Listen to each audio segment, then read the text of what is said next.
আপনি যদি ফেসবুকে কাজ শুরু করেন তাহলে অন্ততপক্ষে আপনাকে 6 মাস একটা টার্গেট নিয়ে কাজ শুরু করতে হবে, একেবারে মিনিমাম 6 মাস। তার কারণ অ্যালগোরিদম আপনার ধৈর্যের পরীক্ষা নেবে।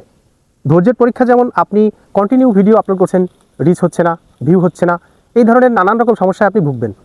সো আপনাকে মিনিমাম 6 মাস কিন্তু একদম ফ্রিকোয়েন্টলি কাজ করে যেতে হবে। এই ধরনের মেন্টালিটি নিয়েই আপনাকে ফেসবুকে আসতে হবে।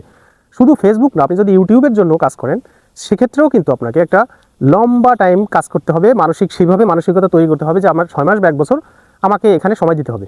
এরপরে যদি এখান থেকে কিছু হয়, হতেও পারে আবার নাও হতে পারে। এই ধরনের মেন্টালিটি নিয়েই কিন্তু আপনাকে এই সকল প্ল্যাটফর্মে কাজ করতে হবে।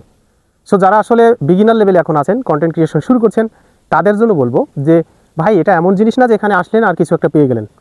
এখানে আপনাদের যদি প্যাশন থাকে, যদি ইচ্ছা থাকে, যদি এটা আনন্দ পান, তাহলে এখানে কন্টিনিউ করবেন। আর তা না হলে মিনিমাম 6 মাস থেকে 1 বছর এই ধৈর্যটা যদি না থাকে, তাহলে কখনোই আপনারা এই কন্টেন্ট ক্রিয়েশনের এই জগতে পা রাখবেন না।